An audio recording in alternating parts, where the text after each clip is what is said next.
Welcome back, everybody. It's time for EU League Grand Final. MnM Gaming versus Team BDS. A year ago, MnM Gaming graced us here in EU League with a presence after winning Challenger League. That was a great game they had against TT9. But also, on the other side, BDS are our reigning major champions. So there's a lot on the line. Not just bragging rights, but also, of course, the cash that you get out of winning this game, but also closing out 2022 with a victory to move on, because both of these teams are qualified for Six Invitational in Montreal, as some would like to call it, in February. So very much excited for that. Hello, welcome back to the desk. I'm Miloš Somatic, your host. With me are Anne, Tristan, or See This, and Mr. Jack Sparrow. Jack Sparrow? Yeah. Yeah, sounds good. All right. Fresh. Probably Jack Daniels, but that'll do. I don't think we can do that. No. Anyways, that'll be for the after party. Anyway, let's have a chat about our two squads, starting off with MnM. Tristan, what can you tell us about the team? Well, what more can we say than from yesterday? Right. It's a team that's incredibly flexible. They play quite different sort of slow siege, methodical siege, teamwork siege. It's sort of the opposite of what we're seeing from a lot of the teams right now, but that core base is the teamwork. Regardless of how fast you play, they're a team that works really hard, a mixture of youth, a mixture of experience, a great IGL.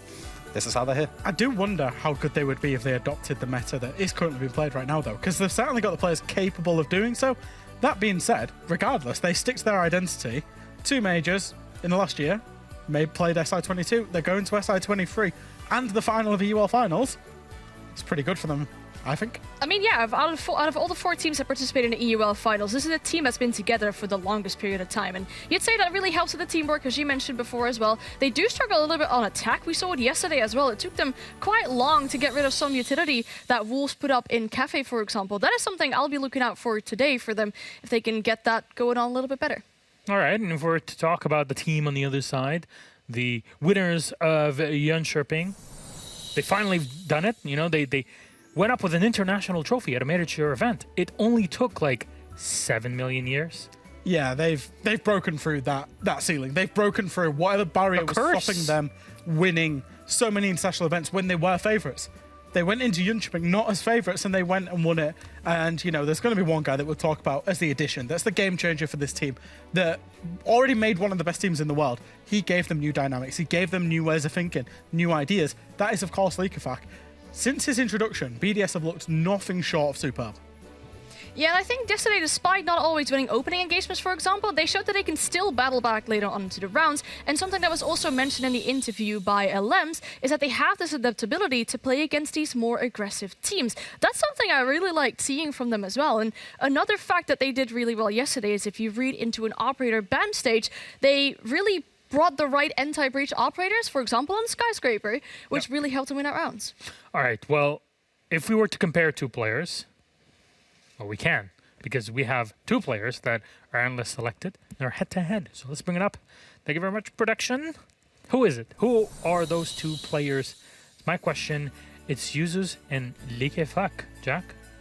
Well, I think these 2 players are, well, in my opinion, these 2 players are not playing the first entry for their team.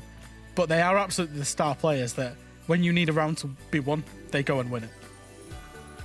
Yeah, I mean, I couldn't agree more. You're looking at the operators that are there. They're playing SMG-11s on defense. They're playing vertical. They're lurking.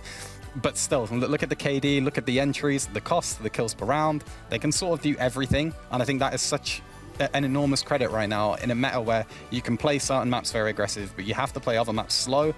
Again, it's a credit to being that type of player that can do a bit of everything. Yeah, in my opinion, Yuzus is part of a very strong front line that we have on the side of MnM, where he could really step up, really get those clutches in the moments that it matters the most, get that ground, and that's something that we do see Likafak do a lot. You get that ground, you're lurking from underneath, you're working with nades vertically, but for Likafak on his side as well, he's part of the, well, second IGL almost, like we heard in the major, where he just helped LMs to bring in those fresh and new ideas. Jack, just one thing to highlight is that when I said Likafak, you didn't respond with... No, he's the GOAT. He is the GOAT. I've told him that. I've told him that enough that when you speak to Likafak, he is so humble, by the way. He is. Like, as a player, as a person around, he is so humble. So we're going to keep him there. We're going to not call him the GOAT, even though he is for now. Just not jinx him or what? We're just not going to give him an ego. That's what it is. Because we want him to now go on and win an SI for Europe, right? So That's true. We'll leave him where he is. We're looking into the long term. Very well done. Very well done. All right. Our maps for this series. Again, it's best of 3, just like we had, yesterday and our game before. And who goes first? That's BDS. And they take Clubhouse first. Okay. BDS are allowed to play Clubhouse. That's completely fine. They start off on defense. Wow, that's also very, very good. Theme Park is attack start. That's MnM's second pick. And finally, Skyscraper. MnM will ban out Cafe before it and start on defense. Sky, and what's up here? I mean, looking at MnM's map pool, right? I think BDS yesterday had to win the game because they have a bigger map pool than Heroic did, for example. I think it's kind of the same situation with MnM, to be honest, because their insta-bans are bank and border. So you see them, those 2 bans are banned out first by MnM. But then, of course, you're going to end up on a map like Clubhouse, because why would BDS not pick a map like Clubhouse when it's still open in the books? They have really good stats on it. For MnM, though, it is probably maybe one of their worst attacking and defending win rates, and they've already suffered 2 losses on it. It's a tough one to look at from MnM because we say it every time. Clubhouse against BDS. Why are you playing it? Yeah. It's been so long since they lost it, and obviously one disappointing moment for them. But then, other than that, they've been outstanding on that map. They're constantly outstanding on that map. So why would you take it? But with SI coming up, do you want to reveal to teams that you actually do play bank and border? Yeah. Maybe not. Look, we won't dive into that too much. We won't dive into it too much, but I think MnM will have been hoping to have played Cafe instead because they won it yesterday, but BDS have just gone for tried and trusted. Yeah. BDS are always going to pick Club when it's available, right? Yeah. The theme park, I think, is very good for MnM. MnM are known for a long time as a good theme park team. You know, for the past probably, year and a half. They are a team that always played theme park. Even when they were a CL, back into the UKIN days, they always played it. However, then the decider of Skyscraper, that's the one that I hope we get there. Because obviously we've had 2-0 right throughout this whole weekend. I hope we get to Skyscraper. Because both of those teams yesterday, when they played Skyscraper as a decider, they played the win conditions of that map perfectly. Yep. They put in really good performances. And I think as a really high-quality Skyscraper, I hope we get to see that from them. Same exact score. Same for attack and defense, 7-3 for both, 3-4. So they were both pretty darn happy with Skyscrapers. I echo the same thing that you said, Jack. I really hope that we get it. But the question is, will we? Now, Clubhouse is obviously a big linchpin. Taking BDS to Clubhouse, always a massive mistake. I think many teams have learned it. But what can MnM actually do here to break through BDS? Because they shown us yesterday against Wolves that, MnM actually have it in them.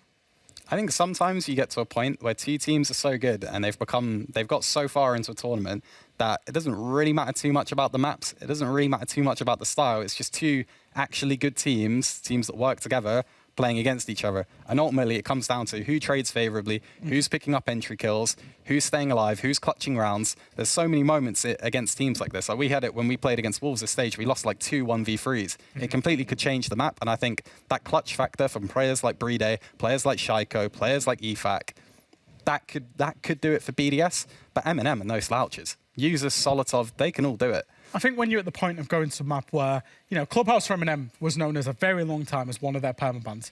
They've been trying to integrate a lot more. I think when you go into that kind of map, you're probably going into MnM knowing, we're not the favourites. It is their map pick. They are pretty much, apart from one loss to W7M, unbeaten over the last 2 years on the map. They love it. That maybe does give them a level of freedom to be quite expressive on the map, to just try things, warm themselves up, play together. You never know what might happen, but they might have already put it in their heads as like, right, it's fine. It's a free one, and then we go again for map 2, and map 3 will be the true test. I mean, we know that MnM can be very creative with their operator bans. We've seen all kinds of bans coming out, like a Monty or a Ying, Flores, Amaru, Bandit, you name it. So you can ban very specifically against what BDS likes to play on a map where you have a lot of information what BDS likes to play on Clubhouse. But BDS on their side, they're also quite they're quite targeted on their attack events towards the team that they're playing against. So there's one player from MnM that is not ready yet. So we're going to take another couple extra minutes that we can discuss about operator bans. Maybe, perhaps, on Clubhouse. And also, what sets BDS apart? Oh, lobby's ready. We just got it. There you go. All right. Friends, thank you very much. Who takes map 1? Just say the name. BDS. BDS. BDS. All right. Chat, who do you think will take map 1? type it in there. Anyways, thank you very much. BDS versus MnM, our EUL Grand Final for 2022 begins, and we have two beautiful casters take you through it. Not just the looks, but also the voice. It's Hap and M. Enjoy. Thank you very much, Milosh, for the compliments, for the Christmas theming. Wonderful. I just wondered, he said the looks and the voice. Yeah. So it's like, who's the looks and who's the voice, or do we both have both? Both, okay, both of both. All right, there we go. I just needed to clarify that, just in case. Happy holidays. Happy holidays. What do we have before us? BDS Clubhouse. Oh. Yeah. Yeah. I mean, if it's on the board, BDS are going to opt for it. They would love to play it. Because it's not even that it's the most expressive of maps. It's a staple. It's a stable part of Siege at Tier 1. Every single team in the world, in the regions, knows how to play a club. Not many teams know how to play it like BDS. Yeah, it is that saying, right? Like, you do not take BDS to club. And just like we used to say, you do not take a Russian team to clubhouse, like was always portrayed a little bit earlier. But when those two come together, BDS even wins it out at that very moment. So BDS truly know fully well how to play this map. Now, the first ban is coming through. It's going to be a Thatcher. That is going to be slowing down the attack just ever so slightly. Going to be making sure that there needs to be a bit more coordination from the attacking side to open up these breaches, especially with the Maverick to be removed. So what you're looking at now is potentially Cade or a Bandit ban to at least speed up the attack slightly again. Dun dun dun dun dun. Sorry, I'm so Christmassy today. We given a song for Easy. That was. I was. I've just had a drink delivered to me very by nice. a wonderful observer, Stefan Easy. Coming. I wasn't gonna dox him like that. Sorry. I wasn't gonna give away his assassination coordinates like that. If you want his address, let me know. It's, it's a joke. Solace ban. Oh, Solace is banned. But also the Cade I was talking about. Is this the first 2 on Solace ban? Well, we've seen it in Challenge League, but that's Tier 2, so I guess yes. That's why I said Tier 1. Yeah, I guess, yeah. Kinda specified. I know. Did we see it yesterday? I don't think we did. No, I don't think we did either. On either of the 2 maps. Look, it's Christmas Dockerby. Christmas who? Christmas Dockerby. I'm looking for Dokkaebi. In the top right. Attackers need to locate and defuse. I thought it was Blackbeard for a second. I was like, I was so confused. I know, I was playing with you. All right. Either way. As we started with the base, it is Dokkaebi. It's just, I just thought it was Blackbeard. Yeah, she's wearing a fake beard. Yeah. Did that really throw you? That really threw me You're off. like the sort of person that would fall for Superman's disguise, aren't you? If someone puts on glasses, you're like, who's that? You're like a dog. You have no facial recognition beyond. I was so confused. I was looking at the top left. I was like, that's Yana. So Yeah, it's not that one. It's the top right. Okay, yeah. No, that threw me off. Yeah, I'm amazed.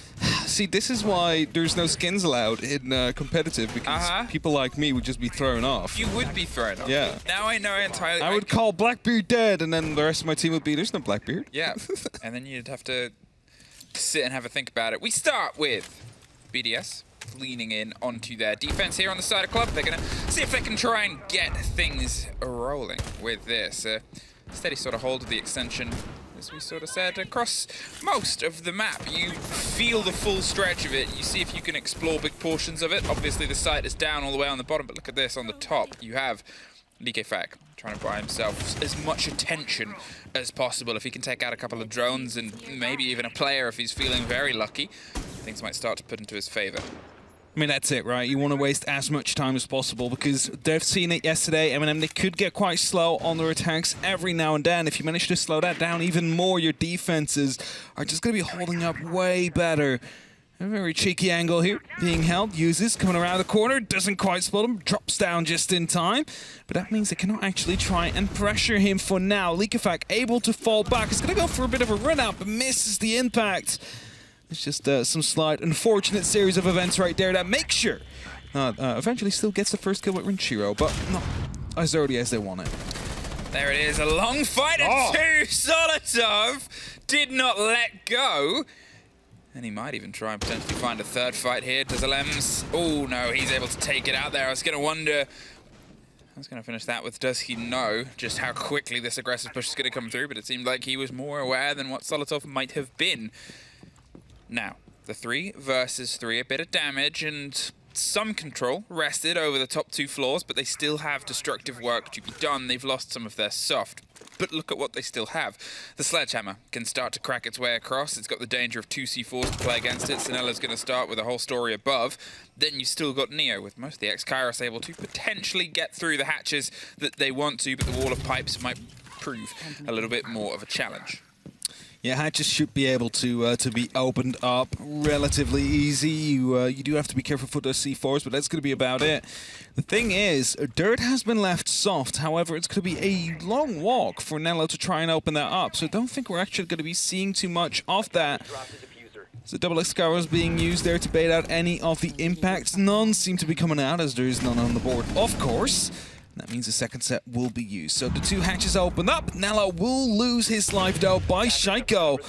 Users using the EMP impact grenade to mask the drop of the sound of his drop there might be a difference maker, but LM's too quick on that trigger, takes down users, leaves it only up to Neo now. Yeah, it seemed like BDS had all the awareness of this, the push and the aggression, the wasted time just led to this, a scrappy end scenario. BDS still had 2 players buried back inside the site. They had pretty much control around the early game, although it was a bit scrappy. The mid game got back and forth, and obviously the back of 2 kills shut down for the third. However, Eminem just could not quite find the end of the scene. Hey, Hap, who's that at the top right? It's Blackbeard. Oh! No, I see it now. Incorrect. I was glancing over it previously, then I missed it, but now I know I cannot miss it anymore. Attackers need to locate and defuse the bomb. Jim, anyway, you know, Yes. we just continue. Are you excited to play Snowball? I am excited to get back to it, yes. Did you get weirdly competitive with it? I definitely did. Yeah. I was stratting out with my teammates. Okay. Not quite formations, but people had their positions, you know? Yeah. Sort of goalkeeper. Did you have any calls on where the locations were? I mean, you of course like the middle bridge part, and you know, Yeah. the pits, and Pits, just cool. our castle and their castle. So Ah. it wasn't too advanced on our calls there, because I was mostly playing it with randoms. So you need to be very descriptive in your calls. Hey, I hope everybody else's Snowball experience is going good. It would have definitely been cool to have us commentate it. I know I said this before, and I'm sure they've done a wonderful job. I haven't actually played the new one. They did a wonderful job last year. However, imagine having, if you're playing Snowball at home, Tim calling your plays out, going crazy when you hit like a 2K with snowballs. That would be it. That'd be the dream. That'd be the dream. That'd be so cool. Ubisoft, if you're listening, if there's another Snowball next year, Just you know, You know where to some find ideas us. out there. you know where to find us. Anyway, Jim, 30 seconds have passed, and BDS, they still have a bit of a stretch, but it's a very different hole. It's one where you sort of stretch across the top floor, waste the time on the back end, waste some of the utility drive, and it's down to MnM to see if they can break across it. A long-range play there with the Gon 6. They want to force out Bride's bandit tricking, but it's Solotov underneath that gets the opener there. Inside kitchen, finds the back ender, and Shiro opens up some stretch in logistics, but look at this. A quick rotate round. They're going to see if they can try and rebuild against it. Alem's playing the hyper-aggressive game right now in that he's just looking for a fight. He played it on the previous round. He did it fantastically at the major they took, and here Neo, he's a bit stuck waiting for some of the appearance of a support structure. Now, there is going to be 2 EMP impacts they can use. However, Bride still has an extra battery in his pocket. Needs to be juggling that one around well. LMs might be finding a grenade underneath. No, that's going right into the vault. As the impact EMPs are being used, the Selmas will be removed. However, the extra thermic will blow up. So a breach has been made, and that will allow MnM to put pressure onto the bathroom now and try and see if they can find Bride in a result. Yeah, perfect way of sort of demonstrating how you can take care of that. They didn't want to try and risk the pressure onto any utility that might be tucked in the corner, so instead just burn the utility on the wall itself. 1-on-1, you've got that to utilize it. Most of the walls here are ones where you're sort of getting them cracked open as they already have done. The calls come through. Bit of pressure here up the main stairs. Tyrant suffers as he just loops around the opening that was made a long time ago. Just saw the edge of a firefight, but it's Bride that pops up, gets one, can't get the rest of the drone, but Shaiko, he suffers next from Nello on the breach and the breakthrough. They're inside the bathroom. They're out of the bathroom now, and he's looking for one more Bride, but it's the grenade from Tyrant that gets the connection. Lee Gafak, he's going to see if he can get that long long arm stretch with the Lems, getting some control back over the stair set. It's now a fight, but it's users on the back end of logistics that pinches the man. 2 versus 1, 30 seconds. Liquefact's in a bit of a tricky situation that he's tucked on the equipment, but he cannot quite get users. Who had all the awareness there. One apiece. Good pre-fire there coming out from users, spotted out the legs, went for the head right after. I was going to say Liquefact in quite a good position in the gym, has that door barricaded off, he knows when they need to go for that plant. Just had to hope he was quicker on the trigger than the MnM players, which wasn't the case. Managed to take their first offensive round. Now back to bar stage, we're not headed to CCTV. And this has been a recurring theme we've had within the European League. More and more teams are starting to opt out of going towards CCTV cache. Yeah. I don't think we have to explain usually, but, you know, let's just toss it in there. It's just that, you know, that site has been attacked over 1,000 times in Pro League. Everybody knows how to deal with it. And it's basically almost unwinnable if you're playing against an attacking team that knows exactly what they're doing. Yeah, that's the sort of baseline of it, really, is knowledge. Is of all the sites and all the gin joints in the whole world, it's got to be this one, Sam. It's got to be the one that you know the best. And it is probably, for a lot of people's money, the site that, if you were to say what is the most default attack of a site that's known, CC. Across all the maps, across all the comp maps, across maybe even some of the spicy out there maps. And let's talk about ranked, casual, unranked. Like the entire player base almost knows how to attack that site, which is why it's slowly starting to fall out of that popularity. You always see it as well. You always see the first rotate off is what's known. You have to play a bit unexpected. Talking of, look at that. Straight to the bubble on the back line. Solotov, he went for a long drive and was rewarded at the very end of that. Flores gets some early work done on a bit of a pocket and a chance and some utility. Mujam, I believe, was being placed there by Liquefact, which is why Solotov had the opportunity to move through. He's doing more with the RC Terrors, creating rotations. This is exactly what we talked about with Flores being such a versatile operator. You can basically use him for intel, for removing gadgets, for removing players, creating rotation holes. He literally does everything. And LM's even said back in the day when he just was released that they believe Flores was the most powerful attacking operator in the game at that moment in time. Now, they've not really played it as much ever since, but, you know, MnM is not afraid to use it against BDS now by literally just tearing apart the entire defense that has been set up on that first floor.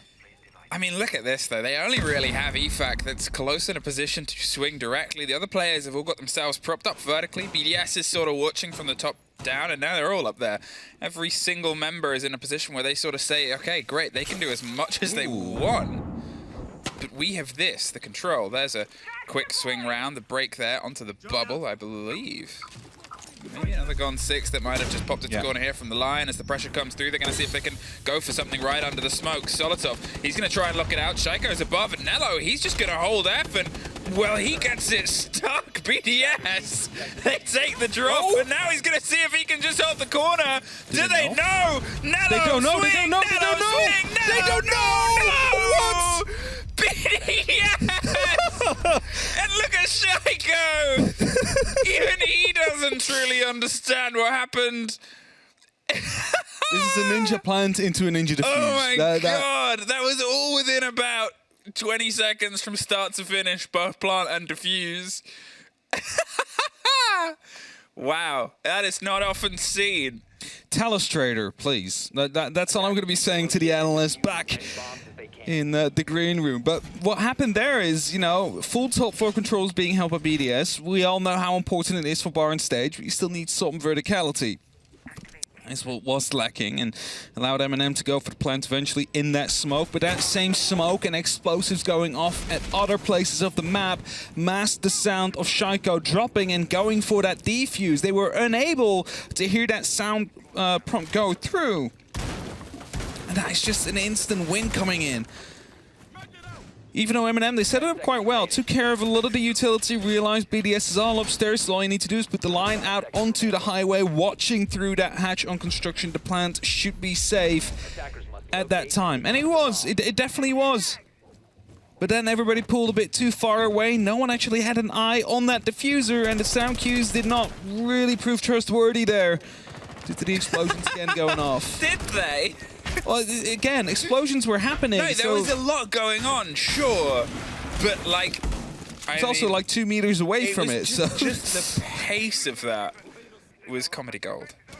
All right. We'll loop back around. BDS. They find themselves 1 round ahead on the rotation in the split, and it's probably one that MnM might beat themselves up about a little bit later, but sometimes you take a chance, sometimes the chance is taken against you. They start, as they did before, with this clear over the top. We remember it got quite scrappy before things really started to cook together, and even then it was on the back of a double kill that MnM were able to pull themselves towards. So they've gone with a slightly different approach in that Tyrant, he's already tucked himself into Garage. They're getting a lot of pressure here onto the mid floor, and they're letting only a couple of players go for the clear and the push on the top. Making sure there's not too many players out there. They know that they need to be moving down as well. So you don't want to be falling into the trap of having everybody out at different places. Just let the drones do the work, right? Like let the drones clear everything out. Have 1 or 2 players behind it to follow up in case there is someone out there. And then with 90 seconds left on the clock, they should be able to start opening up. However, Likafak has decided to hide himself near the strip club, and as these hatches are going to be opening up, he has the luxury to just wait, and I think that's exactly what he's going to be doing. As he slowly creeps back towards the battlefield, there is a camera hidden inside that jukebox. That is going to be crucial for this flank to come through. They know exactly where these players are going to be at. Likafak, he could just get 2 kills for free here. I mean, what a great place for a camera that expect to see this in your games at home, people. Because it's about to be... Oh my god. Devastating. There's 1, there's 2, and there's Likafak straight out of there, and they have no idea the heist of a century has just been pulled against them. 45 seconds. He's back in the club, sitting alone in the VIP, and he's waiting for somebody to see if he can, I guess, bring them some pressure. This is so smart. He opens it up for the impact, but he's not actually challenging it. He's wanting them to come to him. He's challenging them, like, come and get me. I don't need to go. It's still pinged. They know exactly where they are. This camera is going to be stolen. There's no two ways about it. This camera is going to be in everybody's game from this point onwards if Falc's on the board because of just how much distraction. There's 15 seconds, and they're hunting a player inside strip because they have no other choice. There's 4! Oh, Likafak. Is he going to end this round on an ace? It's 8 seconds, and at this point, I think it's only if Neo tries to find the fight, he's going to pull himself back. He's not going to give him that kind of gift this early in the holidays. But I mean, what a play. That is a perfect Valkyrie camera out there. It is also perfect trigger discipline from Likafak, first of all. And the timeout is being requested by MnM after that one, because what we've just seen is a round where Shaiko just, like, steals it. He's, okay, smoke, that's fine, I'll defuse. And after that, Likafak, who is dubbed the new GOAT by Fresh, and also had an amazing rookie stage, just gets a quad kill like that, backed on his own information that he's gathering. And MnM, they need to have a little bit of a chat because, well, that isn't going too great so far. They want to get themselves a second and maybe even a 3rd round on the attack to find themselves in a fighting position for the second half. But for now, that is not looking like that is going to be happening. Yeah, that's a way of putting it. I mean, it's kind of built itself into a situation here where, I mean, you have to give credit to BDS before I say anything else. You do, yes. The plays that they're putting together are really well put together. However, there's also a big element of pluckiness about it. The ninja diffuse into the back there of one sneaky camera. It's like one very great thing is falling into place, and they haven't quite been able to find the break against it. Mm. Whereas MnM, they're doing these structured takes. Okay, they're on attack. That's sort of more their job. It gives you more of a direction and that you've got to play more into the game. But at the same time, I mean, it must be frustrating for MnM that they're on the back and, they don't know about that camera. They don't know how things went wrong. They just know it did. And it felt a bit too easy. Now, if you haven't seen, we are headed into a rehost. There's a graphical bug on the screens for MnM. So we're just quickly getting that sorted out, and then we're getting back into the game. So you might be wondering, no, coach is not allowed to talk to the players right now. He just had his 45 seconds. This is just going to be a timeout for the players here whilst they are rejoining the server. We'll allow them to continue discussing on what was going wrong. Or just like Shaiko, he's just going to be checking the TL, you know. Seeing what if the ninja defuse has been posted yet, so he can type a little haha with that. Haha, lol. But then in a French accent, of course. But yeah, no, I mean, we have to say, MnM in that round where they attacked bar stage, they looked under control. They managed to take what was necessary. They got rid of the utility that needed to be cleared out. They got the plant down. Up until that point, everything was perfect. They had the cover. They knew exactly where they needed to be. And then it all fell apart. By Shaiko next to the doorframe, defusing. And I'm not sure if they heard one or two of those ticks and then didn't hear the others due to other sound cues coming through, like the explosions, the impact grenades that were being tossed in by the defense. And that's why they didn't peek, or it was something else. Again here, Liquefac. And it was all telegraphed. I mean, it's beautiful. It was just great team coordination. He knew exactly when they were going for the swing. He had the calls. He had that opener, as you said, to sort of draw the ire and attention away. And, you know, MnM, they sort of find themselves in a situation where they maybe expected Jim. Obviously, you could see a massive repick that comes across the board. Grim was originally there, but I don't know if that was just a timeout there, as it can somehow happen at the minute. Could be. Attackers are moving out to locate a bomb and defuse it. But Monty is going to be a very, very signature pick for a clear like this. This is MnM not wanting to deal with any weird strategies being tossed at them by BDS. What they're going to do is get Monty in garage, just pushing them up the rafters. You're going to be clearing out those players without any issue. That is going to be that goal. Then you have garage under control. We talked about how this is like one of the most known sites to attack. That's one of the steps. You need garage control. But the first is to open up the breach that we're currently looking at. Solotov ready to wait. Neo is able to put that exothermic down at any given moment, but they need users there as well. You do not want to go for just a single breach at that point, unless you know that there is going to be no active bandit. Now, bandit is not on the board, so they will not know until they've droned it out. I guess that's just what they're waiting for right now, as you see users on that drone just gaining some ground. And instantly the opening comes afterwards, so they're acting quickly on their information. Well, there it is. The break comes across the wall that always falls. You can see, as I said, the Monty replacing the door, and the door gets smashed out. So they can sort of rotate their way back around. The Azami can give themselves the structure if they want it, to try and survive for as long as possible. The pressure's going to come in underneath as well. They're going to see if they can draw it across. You can see Tyrant, he's making a bit of a motion and trying to upset the ocean. But with those ADSs, with the Azami and with Renshiro potentially in a position to... Just gets the catch at the end there. Neo caught out by the wide swing. They step in and Nello might find themselves isolated. Builds the wall behind him. Yeah. Very clever play. Shaiko gets a double in the meantime. They pop out the door. They're somehow able to get one more.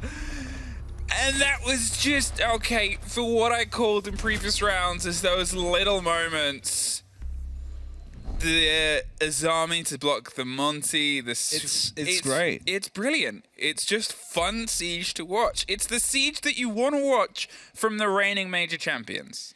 They're also the reigning European League champions. They are looking to re-gild their throne in the trailer. Of course, get the trophy as well. And again, we go for a quick break as it's 1-4 for BDS. Need to get that all sorted. And we just wait. But what you mentioned, like, first of all, like, being in that spot underneath the steps, you can see underneath the barricade, you see the feet coming through, you get that kill. Yep. All right, that's great. I mean, that happens. Sometimes you need to be able to deal with that. Monty pushing in and instantly the keeper barrier coming out, like you're stuck with us now. A teammate needs to come and help you. And as soon as he opens up the keeper barricade, someone runs out of the breach to instantly take the fight back to them. Like, that's just that coordination of BDS and just showing the world that they know every in and out of Clubhouse. I mean, it's just well put together siege. It's just siege that, as I said, it feels cool. It feels calm. It feels... I'm not going to say perfect, because I think that's a very rare word that you should use. It's definitely not perfect. I mean, Plants against them. Yeah. But it's got this sort of level of sheen to it that you want to see from a team, because... And this is going to be one of the most like understated worst things. Okay, you've won a major, but go win SI. It's like, but that's the thing, and they need that level of sheen. That's the difference maker. And the fact that they're sort of displaying it at this point, they've obviously got as much time after this as any team heading into SI to get things pieced together. MnM, they're on the wrong side of this, and that's just a matter of the fact. As I said, they've had good team play. They've had good moments. You can see the ideas coming together, and they're starting with the brace on attack on club, where those moments have to come together. But one stick through the spokes can stop the whole cart, and that is sort of what they're struggling with right now.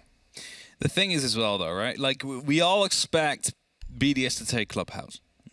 That's just almost a given. You see BDS in Clubhouse, it's like, okay, that one is going to be won by BDS. That's almost always how you think about it. MnM, they will notice. They bend their maps, had to go to Clubhouse. The other two maps will suit them a bit more against BDS, I think, than Clubhouse does. So to some extent, it's survival. Trying to make sure you do not get beaten too hard. Make sure that the mental stays up. Something, for example, we saw with the Unlimited against 10-Star, where the first loss came in and 10-Star wasn't able to fight back against Unlimited anymore right afterwards. That's something they need to prevent from happening. And of course, MnM, they've gone to majors. They have been playing in the European League now for a bit. So they have that experience to go with it. They have that resilience as well. But still, you don't want to be beaten like, let's say, 7-1, for example, on Clubhouse. Because, again, it is a map of basics. It is a map that BDS often wins, but it doesn't mean it never gotten close. And as we wait until we get going again... Back in a moment. Back in just a couple of seconds or minutes. Don't know. I mean, it was a sort of perfect response there from BDS as well. They're a team that I actually really like how they respond to a timeout call by another team. For me, they try and break expectation. And it's a harder thing to, I guess, call on a map like Club, where you will often see all 4 sites picked and utilized. But they like to sort of go, they've called a timeout, they want to talk about the round ahead, let's turn what we're doing on the head. If there's a rhythm, regardless of what it is, if you look at any of the times that a team takes a timeout against BDS, very, very often, you'll see them pick a offsite, or you'll see them pick a different site to what's expected on what might be open or what might not be open. And I think that's always something that I've quite liked about them here.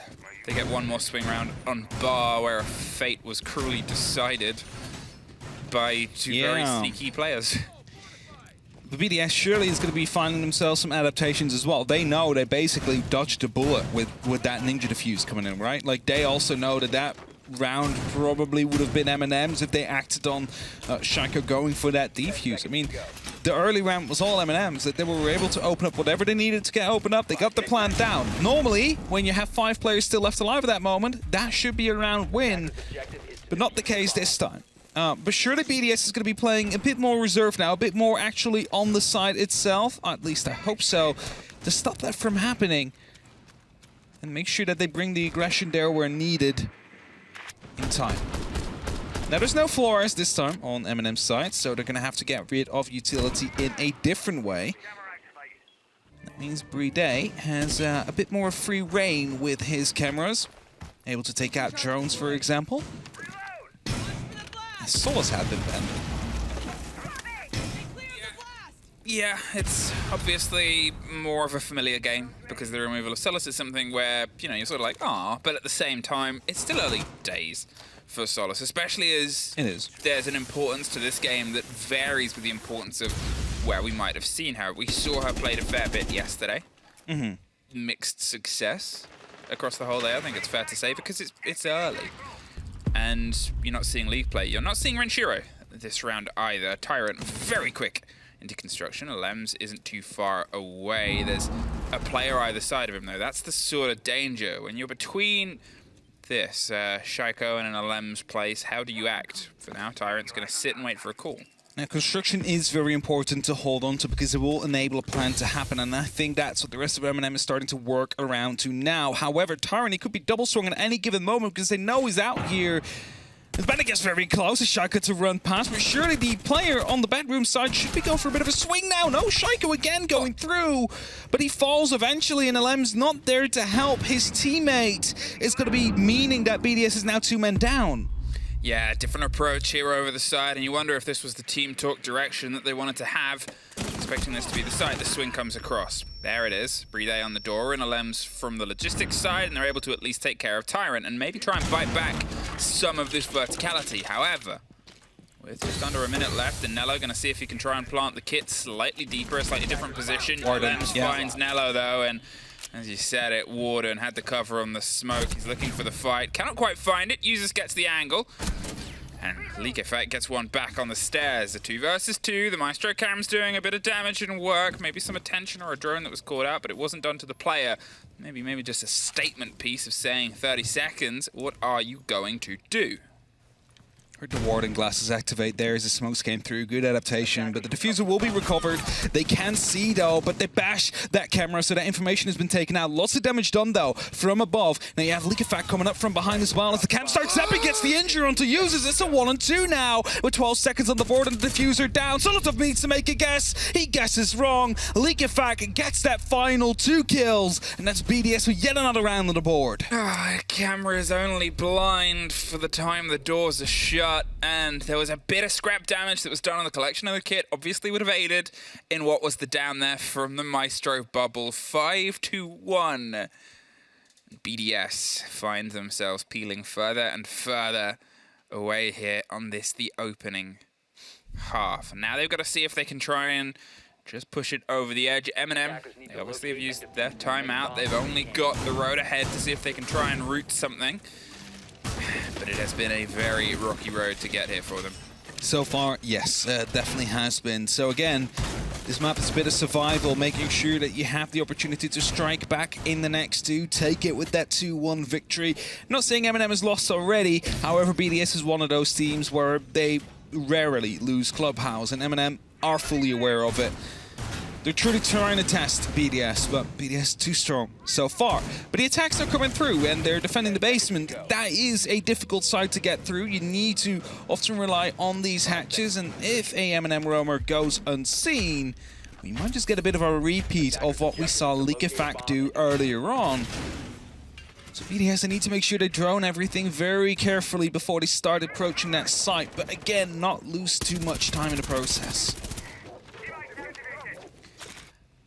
All right, MnM, as I said, the mantle and the pressure of being the pushers is something that you had in the first half. Now it's been taken over, the baton's been handed, and BDS have a lot of room for error here. The start is going to be a quick check with the Nook. They're still getting some breach over the top, but there's not really anyone from MnM close. Tyrant is the only loose thread, playing himself around the brick stairs on the far end, waiting for anything a bit closer, but they're not going to find him as of yet as they shape themselves up around blue. Efac's going to be the one that sort of steps his way towards it, but he's hot droned ahead, and he's playing himself in the element of surprise. Ooh, he might be seeing his army now. That is going to be the instant response from Leak Effect to come through. Clinical as they take down Tyrant, and that is going to be an opening kill. Very important here for BDS. I think MnM, they wanted to, you know, make something happen, at least waste some time, get that first kill, but instead they lose out on it. That means BDS now have 2 minutes left to do all the prep work they need and instantly go back towards the side afterwards to find a plant, potentially. So, you know, MnM, they need to fight back now. They need to go aggressive as BDS is going to be opening up. You cannot afford to give them any space. As soon as they start dropping motorcycle, as soon as they are on the same horizontal level as you, that is when you're going to be struggling. Well, both hatches pop off in a cacophony of danger. The third for good measure here as BDS are doing a lot of work with a lot of pace. MnM, they can only sort of sit and wait and feel the hatches batten and break against the top of them as they start to suffer the wrong end of it. Neo, he's keeping an eye and a watch down oil and the swing of blue. Shaiko's going to be the first to get in close. here on the opposite side, and the Vector can be a laser in this sort of engagement, so they pulled themselves back, but Pipes has fallen. Likefak, he's tucked himself in. Ranchero is the one that gets the kill on the end of it, and they're still sort of holding on and trying to piece together just where the push is. They've entirely had to leave Armory as a site and a side. They've pulled themselves out of it. The top isn't safe for them, but there it is. Look down. Nello's able to get one, slips his way back round. 40 seconds, and they find one off of the end of it, but they're still causing so much damage here. And I know of the mirror window that's inside blue, so they cannot directly push that. They need some distractions so they can drop through the hatch and instantly try and challenge that player. That's what Shaiko's waiting for. Brede and Likefak now looking to go in. A lot of wallbang damage going through into users. They're hoping to execute upon it. Ranchero gets one. Likefak follows up. It's only up to Neo now on that mirror as the plant's going down. A beautiful headshot onto the main stairs, but Shaiko above on the hatch will shut him down. And that means BDS now on map point already. After their very first attack, that's the basement taken care of.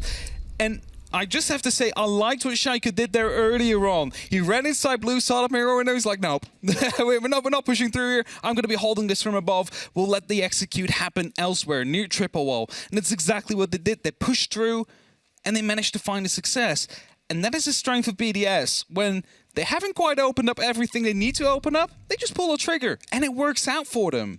Attackers need to locate and defuse as many bombs as they So, you know, we were talking about this might run the risk of being another two-map affair. Yeah, could definitely do. It almost has to be the opposite of the game that we had earlier on today, where the first map was neck and neck, and the second was a bit of a wash. It was a bit of a blowout. Bit of a blowout. Yes. Here, we maybe find ourselves on the other end of that. It's down now. MnM to have a flawless rest of this game, pretty much. If they want to... Well, if they want to get to OT, they've got to flawless the rest of this half. If they want to get to the end of the game, there's only one other round that can be dropped across the entirety. So at this point, it is do or die. And then you know that you're leading in, obviously, to your map pick next, but it's Theme and you're starting on attack. Yeah, that's why I was saying to you earlier on, like this could be another 2-0 coming through if BDS handle Clubhouse quickly, which is definitely something they're trying to do right now. Barricade and camera taken out, instantly putting up the pressure onto the main stairs as well. They're aware of the bomb site. They're instantly trying to cut down some of the rotations defenders might go for. But if you take a look at your right-hand side of the screen, you see that Ying. You cannot help but think there's going to be at least some form of aggression coming through. That could either be around the construction area where they try and instantly push through. It could be through any of the hatch drop downs into the direct side, or maybe even bathroom where the mirror windows are located. Just so many places you can use these Candelas and then try and find yourself with some extra success. Now the important walls that start to get popped open are these, the conjoinment of construction. We talked about how it is a bit of a big play space when you're trying to separate this top floor, regardless of whether you're going for the take and the plant on the top floor or the play below. Either way, it comes with a lot of attention, comes with a lot of focus. The drones and the blinds come off the opposite side. Solotov, he's looking to see if he can maybe get a fight on the back of it, but you can see that they're still droning. The Ying has no immediate rush. It's something BDS can do, is they know when to put the pressure on, know when to pull it slightly off. Neo, talking of, he's trying to find the right little pocket of pressure to get a swing into it, but he needs something else. There's a grenade that's about to roll here close, not close enough, and Alems is actually the first to find one. There it is, the swing round, the big breach, and look at what is suddenly free. They've been forced off the side, the pressure onto logistics, and Brede finds Tyrant, the start of what is turning into the end. User stops, and Solotov and User suddenly find ones in and amongst the mix, retake an important bit of territory. Alems swings on the top of the brick stairs. Solotov now all that's left, gets a great connection and has the yellow pings on that final player. Smokes himself one cover in a rotation. There's a bulletproof that's giving some of the game away. He's got the mirror window offering himself some support as well. He's forcing the fight to happen in a bit of territory where he has all the intel, or he's forcing Shaiko, who's going to have and somehow take the trade. MnM get the round. I was about to say gonna have to take the fight at less health. If he had a bit more, that might have been all she wrote. That would have been it, but due to the tiebreaker rules inside of a game, defense always wins a trade situation unless that diffuser is planted. So due to the fact that that wasn't the case, MnM live another round. A beautiful clutch to come through to provide themselves a bit of an extra lifeline. But that was way too close for comfort there. That was a trade. And, you know, maybe BDS a little bit, you know, annoyed by that. But it's going to be all it is. Just a slight annoyance that they haven't been able to lock it off yet. MnM going back towards the basement, though. Hoping to hold on to it this time. No mirror on the board, as it has been dealt with quite well by BDS. Choosing to go for different options. You see the Goyo on users, for example.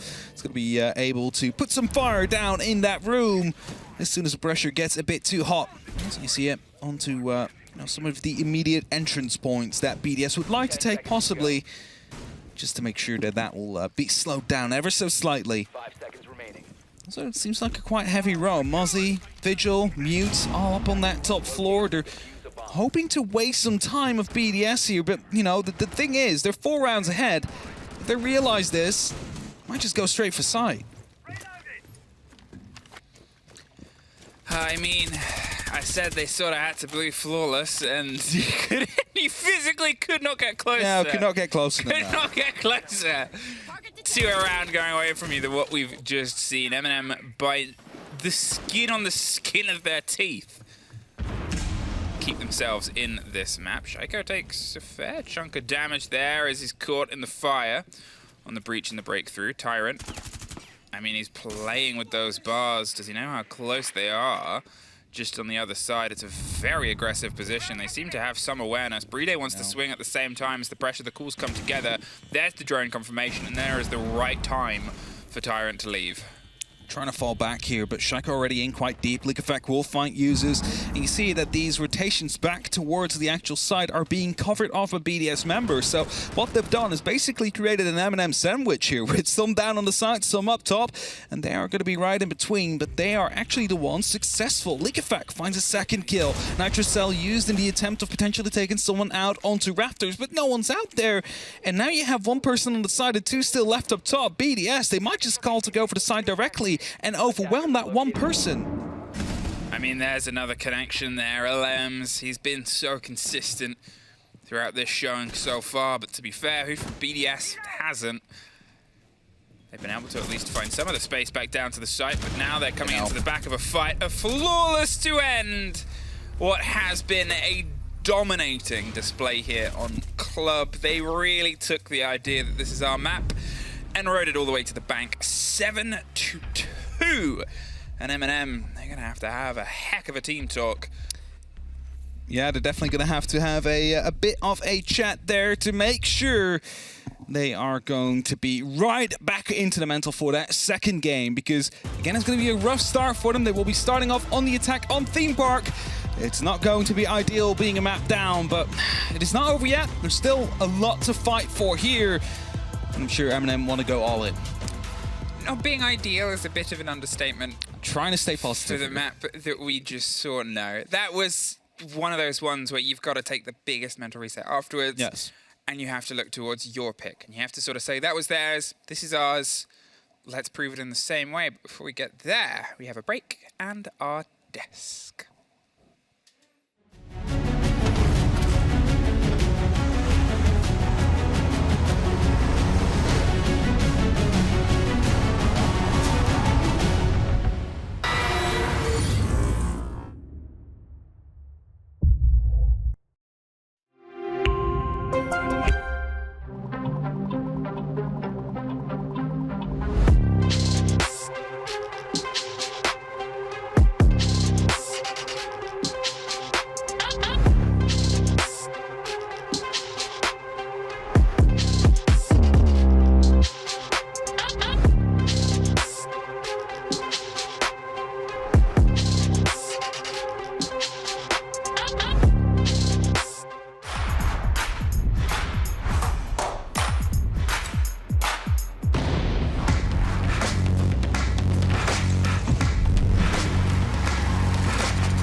Welcome back, friends. Hello, hello, hello. BDS, make it real quick on Clubhouse. 7-2. Who would have thought that that would happen? Literally everybody in the world. What a surprise. Except for MnM for some goddamn reason. But so how did BDS take this? I mean, if you look at the attacks on the side of MnM and the attacks of BDS, it's a very big difference. MnM let BDS get away with quite a few things on their attack, we could say. I'm talking a Velchem in bar, in the jukebox, and then Leak Effect flank in from Strip Club, where they're not aware of this. There's literally someone walking right behind the Thermite, and he's not aware of it. The plant, where Shaiko drops from construction and goes for the Ninja Defuse, where you could blame it on the fact that there's a C4 going off, probably at the same time as a tick of the plant. You get the tinnitus from that, but it's very unfortunate that BDS get away with these types of things. It could have been a 7-1, by the way, if you look at that, because True. MnM won one round off of a trade where they won it because of their own defense. They almost got Braziled. Nearly a 7-1. Yeah. The joke's not overused, Milosh, thankfully. But a player that's not overused is the rookie, EFAC. Again, MVP, the GOAT, as you like to call him. It's what he does. I mean... He's so good. There's only so much you can say about EFAC, but there's also only so much you can say about taking BDS to Clubhouse. I'm kind of like a bit speechless with it. All right. It's like, I don't know why. We can move to map 2 at this I point. think Honestly, we definitely should. Sorry, Jack, if you wanted to say something, but You have a clip. I wanted to talk about the Ninja Defuse, yeah. Yeah, okay. That was a really cool one. A ninja plant and then a ninja defuse. That was a good Have we start. got the clip of it? Yeah, we do. I'm Go. going to bring it up. So, here's what I thought about the plant. Now, there's a reason that Nello, particularly, is playing Gridlock. It is not to deny any flanks whatsoever. It is because the sound of the Gridlock track stingers are so loud, basically. And that's what enables Nello to get the plant down. You take the smokes down, you throw the Gridlock stingers, the track stingers out, the sound covers the plant, the sound, basically. Therefore, the plant goes down. Shaiko, completely above, completely unaware of that sound. When the plant goes down and Shaiko drops, obviously the Ninja Defuse goes off. And haha, it's funny. I think it's the first time we've ever seen a Ninja Defuse in Siege before. What undoes MnM is two things. One, Nello throws the track stingers. Watch on the left-hand side of your screen where Shaiko gets on this. The track stinger gets thrown now. So Nello covers his own sound of the defuse going down, and then a C4 goes off. And that is just simply what has enabled this Ninja Defuse to happen. It's the two sound cues, and particularly one that MnM intended to use, has actually worked against them. And it was genius from Shaiko. I have no idea how he's got away with it, but he did. I mean, he keeps getting away with it. It's incredible. He's been getting away with it forever in a pro play, and here he is now, champion, major champion. So there we go. A major champion, sneaky defuse. It's beautiful. They countered one another without even knowing it. It's beautiful. Anyways, moving on to our next map, because we just got to throw Clubhouse by the wayside. It never happened, at least if MnM are concerned. And now we go to Theme Park. Now, luckily, both of these teams played the map yesterday and had the exact same result. So how does that go, Tristan? I think that's Skyscraper. They played yesterday, had the same result. Oh, yeah. What am I talking about? It's in my difficult mind. day for me. It's just a really difficult day The for me. retirement home are calling. They want him back by 8. That's why it's going to be a nice quick 2-0.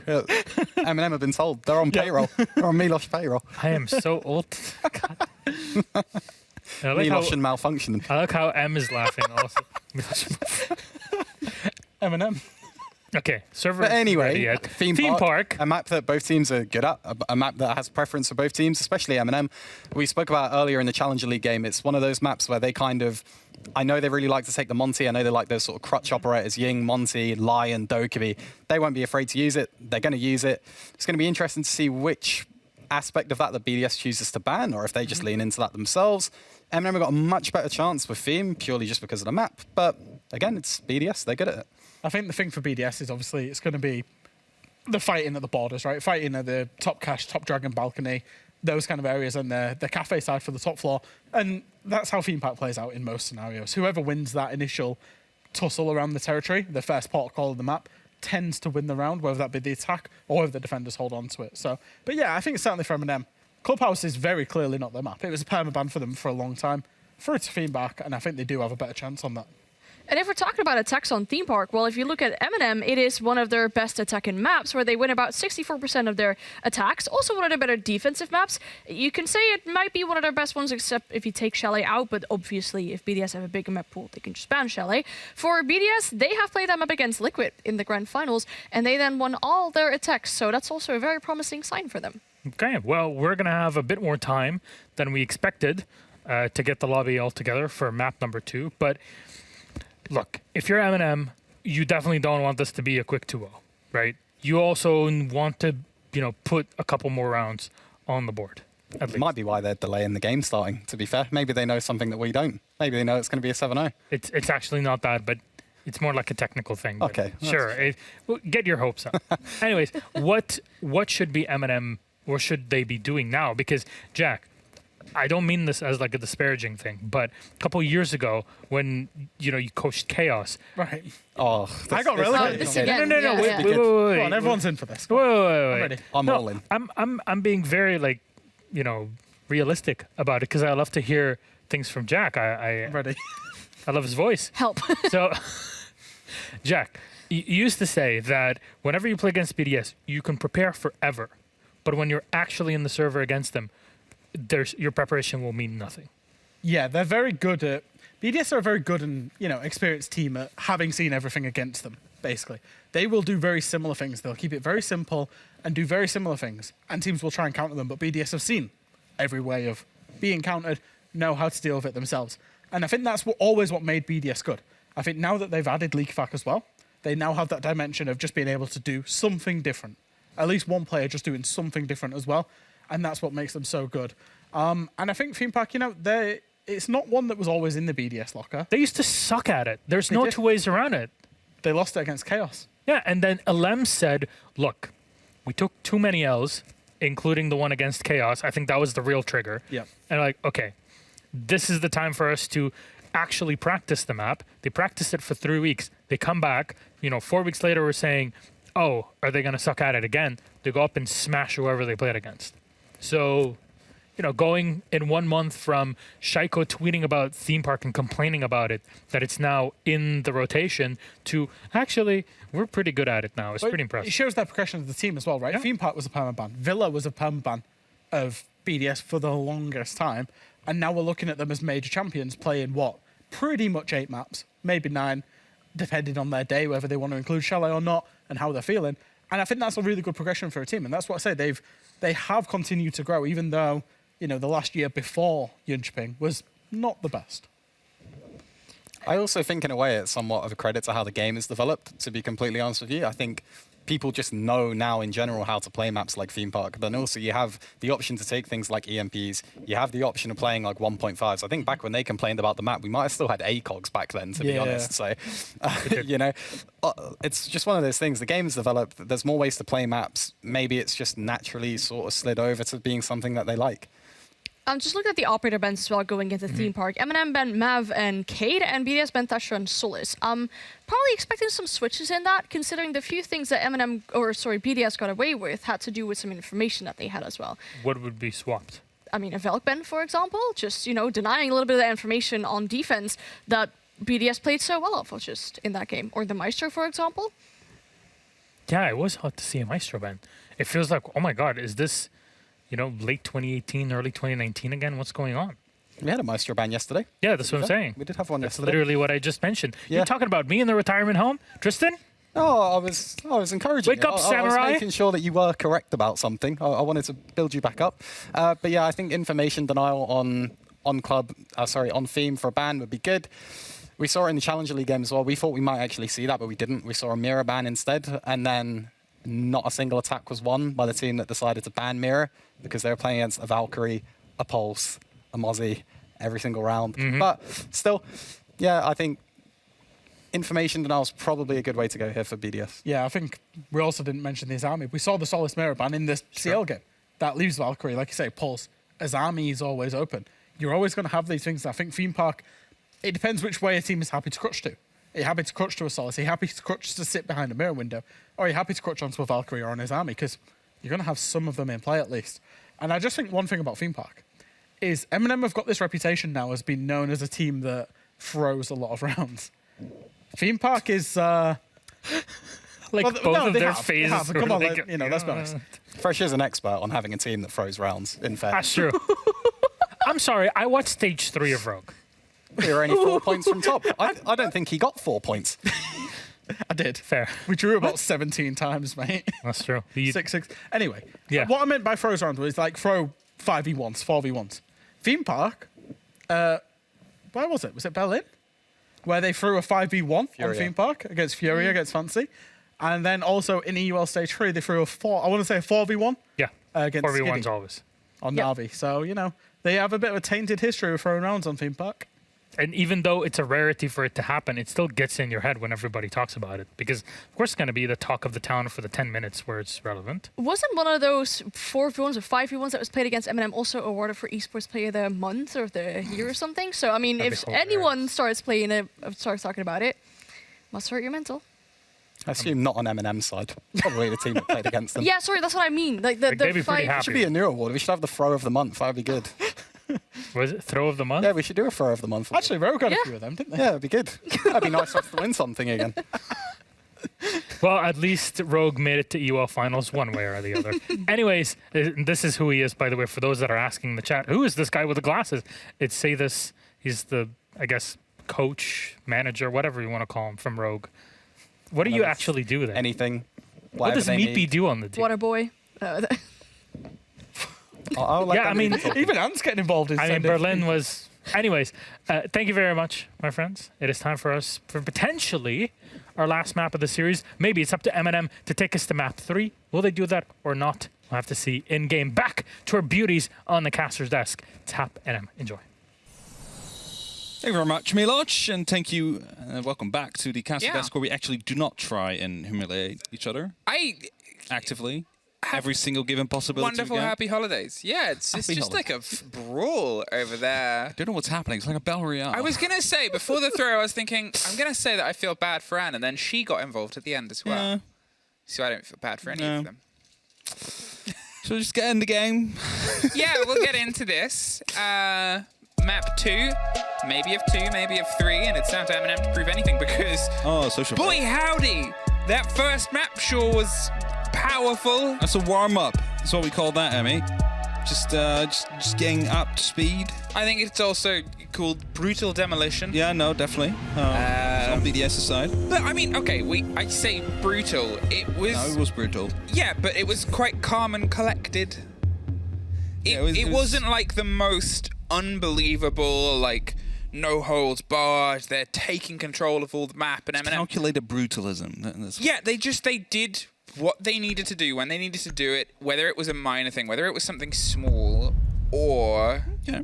huge, it was what was needed. They played the rounds ahead of them, and sure, there's a bit of a back and forth in terms of pacing, but they were never too inherently or sort of deliberately stressed by it.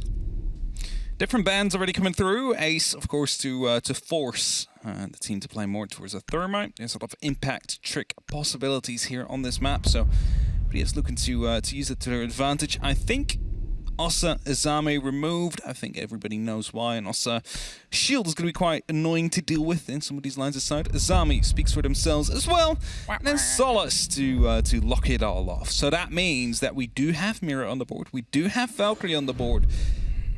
And it's up to BDS to decide which of those they want to bring in these very first couple rounds. BDS, they lean in here. They start with their defense. They have, I guess now, you know, MnM has an even greater challenge ahead of them because it's not just do as much as you can on the half, do as much as you can on what is known as the weaker half of this map. There's really Attackers need to still a bit of a locate and skew, a defuse bit of a as many bombs as they statistic can. that drives. And that's another level of pressure. That's another thing that MnM have to contend with is this an expected loss or is this just the sort of nature of what happened on the previous map? Yeah, it's what I was saying to you earlier, right? It's like Clubhouse is coming in. I'll really write that off to BDS. The big issue is that MnM is then starting off an attack on the second map, which they then need to win to bring this to a third. And I'm not saying it's impossible. It's definitely possible. I mean, MnM, they might just play the map of their lives at this moment in time. But again, you're playing against BDS, the current reigning major champions. They are basically reborn with League of Fact joining their roster.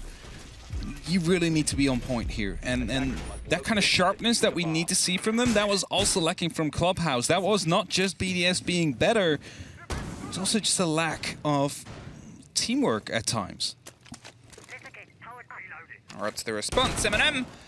Time to tell. Ranchero and Alems both sort of playing the swing possibility here with a lot of electronics giving them that stretch support. Neo's going to spray through and get the door open with the safety of range as they opt to pull back. You need sort of one swing player playing that pressure onto the cash door. They might suffer from anyone that goes for a rotation, potentially down from computer, which you can see them flirting around with here on MnM. They're going to get that popped open, and then you swing over the top of Dragon. But either way, it's still that single player, and how long will Renshiro stick it? That's it, right? You always have that one player out there to do as much damage as long as he possibly can. And the more time you waste there, the better of a time these defenders on the side will actually have. And we'll talk about defenders, actually just BDS for now, but the rest of BDS has an opportunity to rotate back quickly. So shouldn't be too worried about that as of yet. That's the first frag to come in. Solotov to be taken up by Shaco all the way from the arcade mezzanine. So a very long shot coming through there for the entry. Hey, there's a prep on a window and a pause. Nello would have heard that, and he's going to get himself somewhere else. Swings through before he finds himself suffering from multiple different angles. Doesn't give BDS the full time to set up. Renshiro drops down. Tyrant gets Shaiko on the back of that. Caught the player out that was the support, but Alems then finds Neo. They keep the pace one into their favor. There's the pings on the player, the reveal, the pull back. It's not quite who Tyrant wanted to get, though. Renshiro, I think he's still able to just slip his way a little bit back. They've got both the players back into the site outside of the one caught out, and now they have a minute to see if they can try and defend it, with only one now loose from what was only one on the site 30 seconds ago. The roam clear definitely did its job, though. There's basically no utility left, but everybody's now back on the site.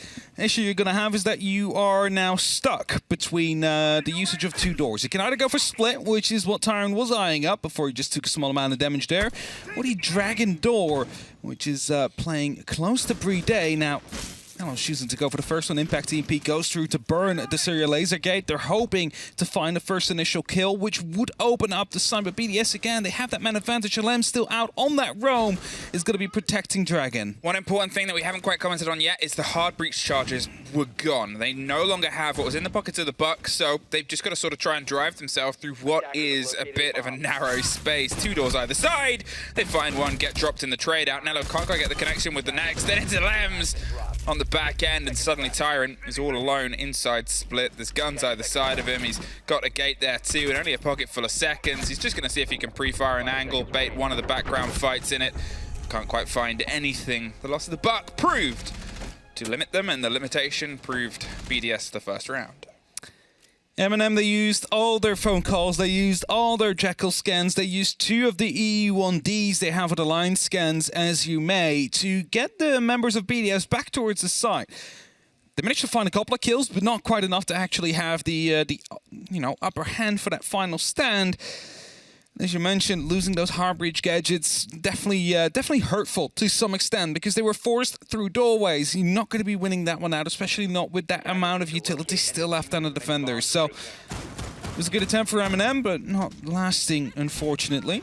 And as we're headed up towards the top floor now, we're taking over a look to our left and see a somewhat similar lineup. We see the Lion, you see the Dokkaebi still down there, the Buccaneana. This time, however, it's a Floors instead of a Jekyll. So focusing a bit more on clearing out the utility rather than clearing out these roamers. Of course, quite, logical considering the fact that, the bottom floor doesn't matter as much now as the top floor does when you're attacking the bottom floor sites.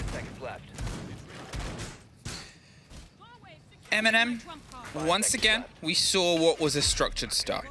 We saw them pull things together. They got themselves into these positions. They were able to force, as you said, a good roam clear and get some of the work done. But once again, BDS were able to just do a little bit of a strike, enough to take the wind out of their setup sails, and then push the rest of it. Okay, it's the first round. It's the first round and you're attacking on theme. It's not always expected to go into your favor.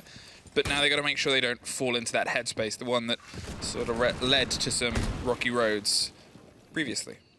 That's what we saw in the 10-star Unlimited game as well, of course, when the 7-0 locked off that second map. It's not something we want to see here from MnM, a major contestant up against the current major champion. I mean, it wouldn't be a shame to lose against them, but that's not how they want to go out. Shaika goes aggressive on the very first, deals a lot of damage to Solotov, but is distracted by the hatch opening up. Yeah, he wanted to risk it for the fight, but he didn't quite want to suffer the bad end of it. The external goo is just going to give them a bit of an awareness, or it should get shot out. They're watching out through the the hole as well. Tyrant's going to see if he can try and potentially creep up a different location. The breach and the stretch, the drone there from the floor is getting some intel. There might be some more awareness. There might be a goo mine on that stair set as well that's going to reveal anything about the Nook as they wait for a slight recharge, hidden away for the camera, the pressure, the drop, the gate goes back up. Shaiko's back steal towards the opener, but they just need that first panache, that first bit of a push here against this single target player.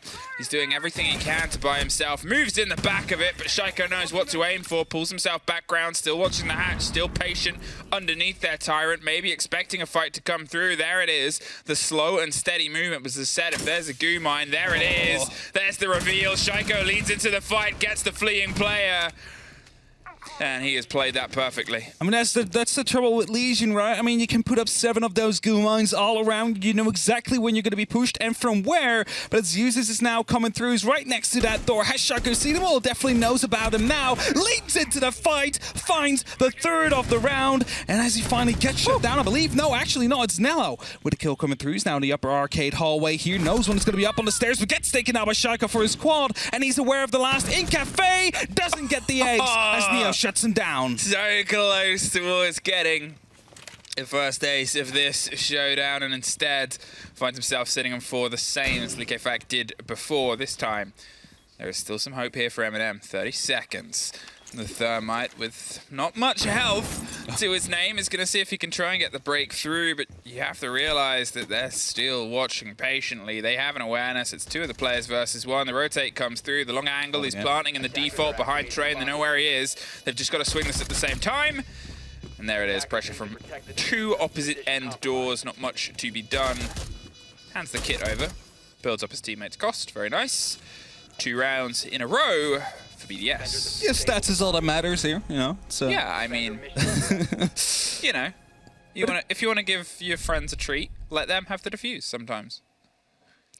Anyway, good round from BDS there. Shaiko just holding his ground, really. Is basically what he did there. He played around that cafe door perfectly, played those goo mines to his own advantage, but I mean, you cannot really blame him for being the person that he is, for being the fragger that he is, that he uses those goo mines to fortify his own power position, which the entire hold revolved around there. So he finds basically 2 kills on the back of that, finds 4 in total, not the ace. Oh, so be it. But it's still 2-0 for BDS. They are leading. They're expanding their lead as well as they're headed towards the initiation site now.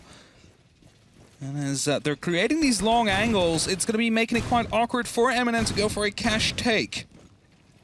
Yeah, I mean, it complicates things. It definitely does. That's for sure. Especially considering the range of the kill we saw from Shaiko as the very first of this map. Going down from the arcade mezzanine all the way over towards computer's doorway, right? So it's like they're definitely looking to play these long angles. MnM seeming like they weren't ready for it at that time. Let's hope that is going to be a little bit different now as they approach the 3rd attack. The tertiary side, this is often what you're expected to win on your attacks. Well, Theme for my sort of money marked one of those maps that had an adaptation done when the meta majorly changed. There was obviously changes across the board, but you look at this and you look at Bank and you look at how they went from very sort of claustrophobic defenses with a bit of tower put in towards big open sightlines. You sort of set yourself up, you try and get a bottom to top kill, you try and get a left to right kill, you're looking for multiple walls, breaches and breaks, and you play it often alongside anything to slow that down, whether it's mute jammers, whether it's a Rooney Gates, whether it's Castle for some teams. Either way, that is the growth that Theme Park has found itself in and amongst, and that is where MnM, as he said, they're trying to crack it, and against what has been astounding firefights and preparation on either side. As I said, once upon a time, that wall would have been entirely locked, and now it's a threat.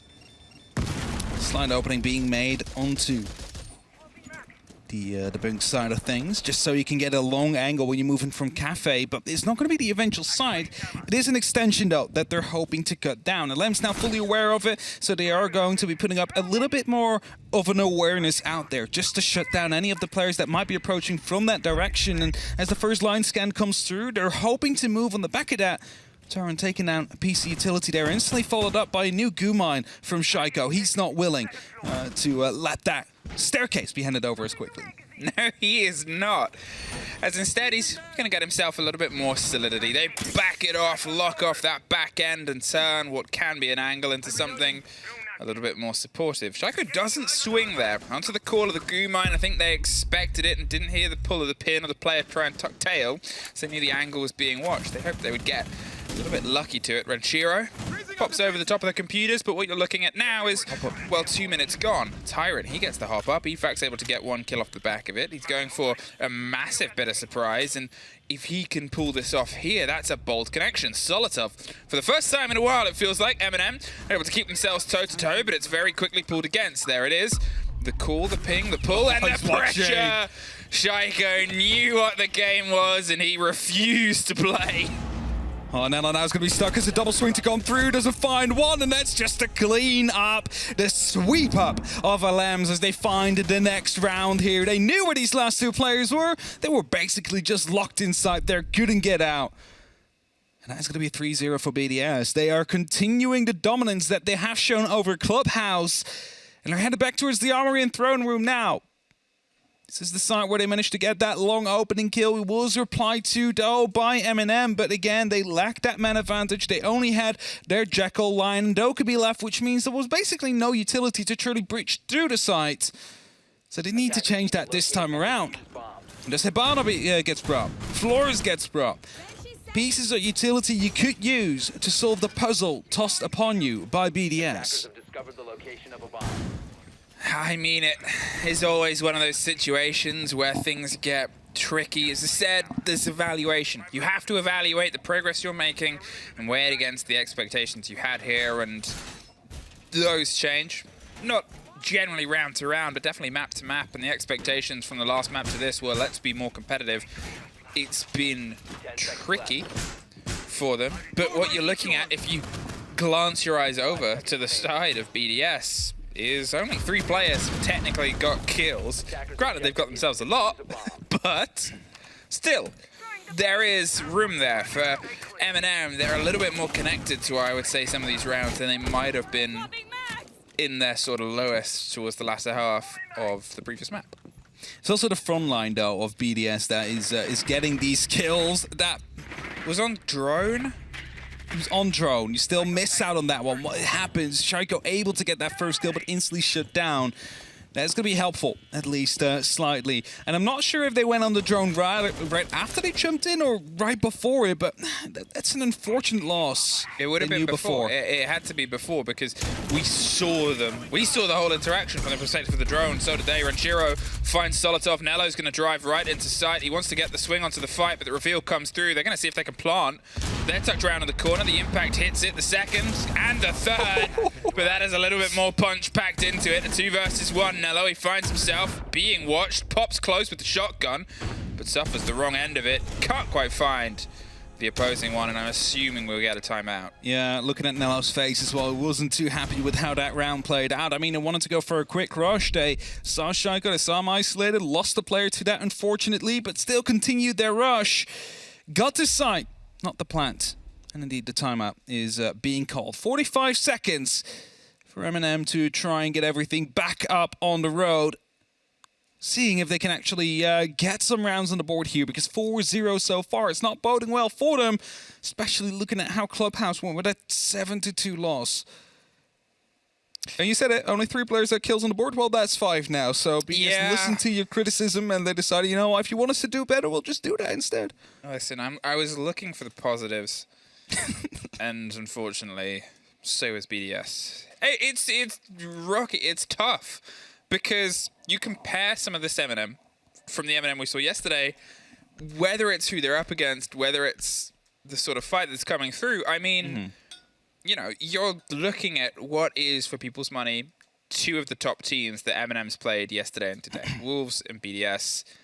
They're bringing this idea of a fight together against, you know, for some people, there's similarities between these teams more than a lot of other teams. There definitely is, but you know, it's also 2 slightly different approaches to it. BDS, they're being a lot more collected. BDS is currently the best team in the world as well. For those of you who missed the Jönköping Major, they won it, right? They finally took it.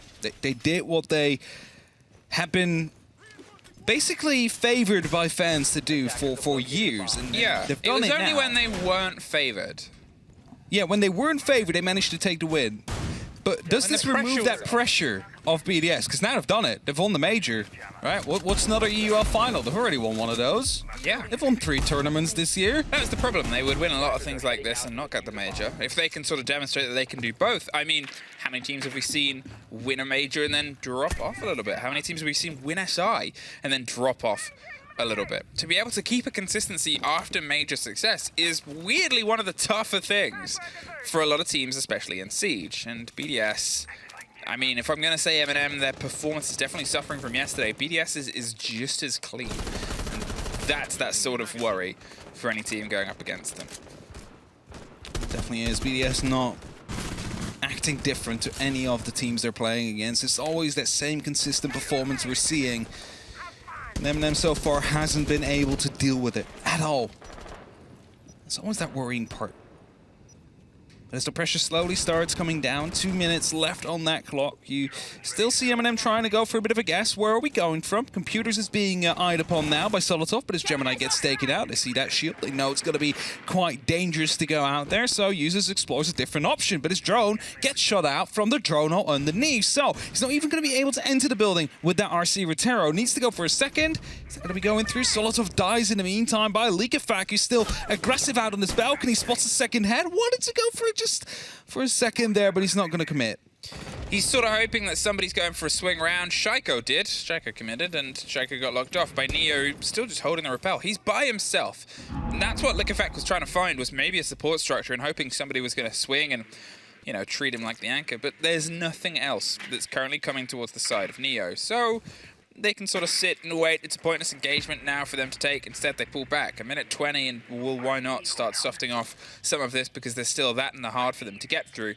Nello, he's not expecting a jump out per se, but he's hoping that he at least gets a bit of a scratch of an engagement, maybe gets a bit closer to the window as the pressure comes across from the two of them. Heisei is going to pull back. He actually steps in, gets one.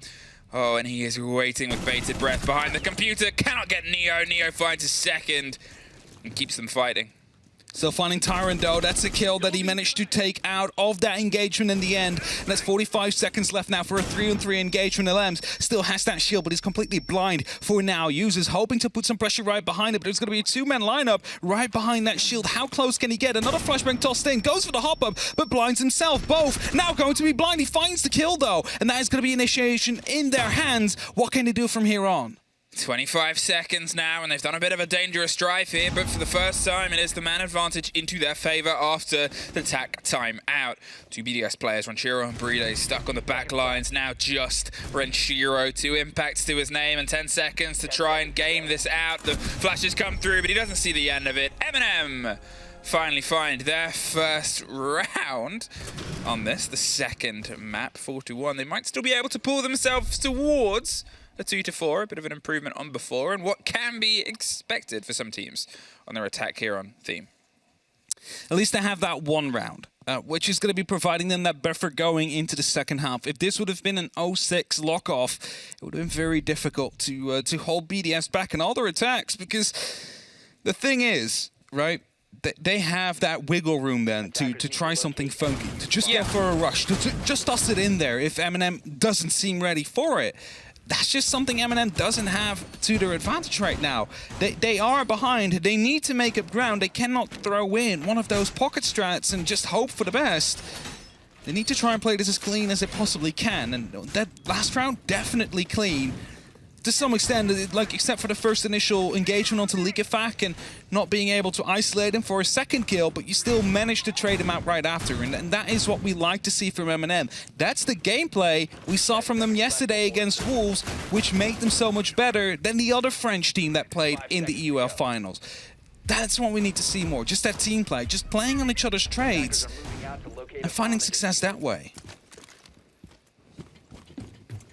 The Monty picked once again. We saw it once across Clubhouse on MnM's attack, and it didn't quite work. It was after the TAC timeout and didn't quite have the right drive behind it to try and get control. on the opposite end. So here instead they're going to see if they can set themselves up. It's worth noting the previous round, 2 of the huge guns of BDS were shut down by Neo. He's sort of held himself a bit solid. It's not always that name that you put on the list of kills, but at this point you need everybody to start showing up here and trying to plug the gaps that are otherwise being put inside of you.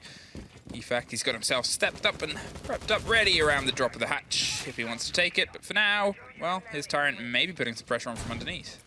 There's the thing with MnM, right? Normally Tyrant uses and Solotov, those are the 3 that put up the kills for the team and really allow them to go for these entries. I was going to say, as Leak of Fact goes unspotted again in that position, that could be crucial. Is that the Gemini? It's Yes, a Gemini. still. It's a Gemini. I was worried for him there for a second, but the grenade is going to be coming around the corner. That is something he cannot do anything about. Moves into it. That's the entry kill again for MnM.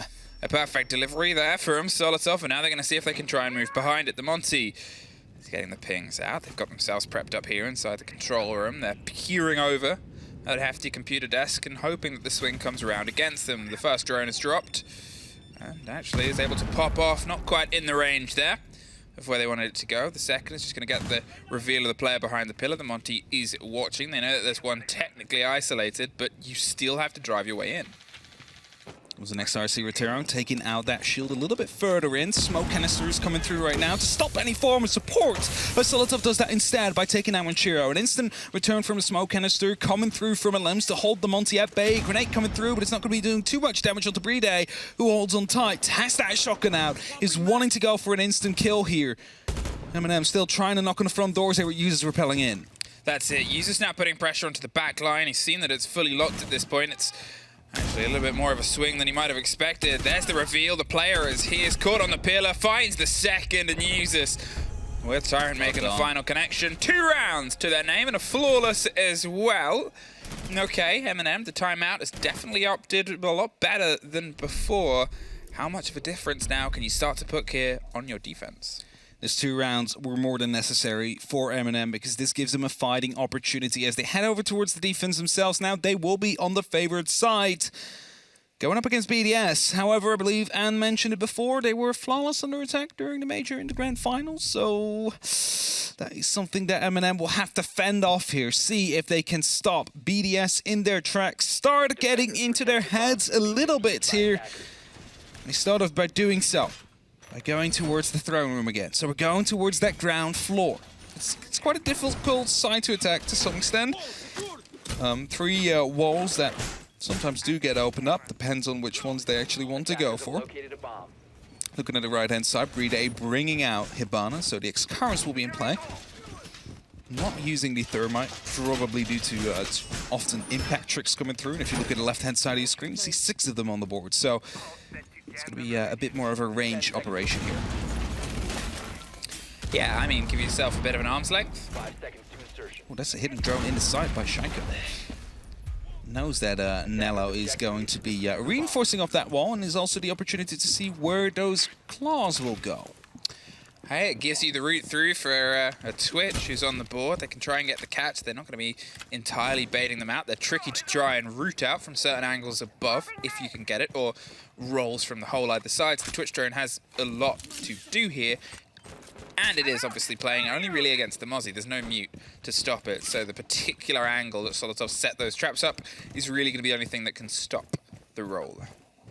And even if some of those drone holes are being covered off, they might just sacrifice a usual drone and send a Twitch drone in right afterwards. Hideaway pressure is starting to mount up. Hatches are being opened up. The first Twitch drone is looking to enter the room and has successfully done so. That's claw number 1, easily taken out. Checking the second wall, that's going to be clear. Oh, if it gets both.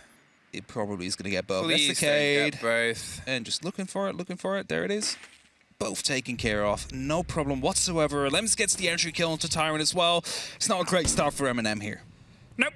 That is really the worst way that can go through. The drone hole directly through onto site, getting both with no real pressure and getting the ping on the Kaid at the same time. They're able to find 1 kill here over the top. They're going to put the pressure in the swing round, but Solotov tucks tail and uses tucks the next.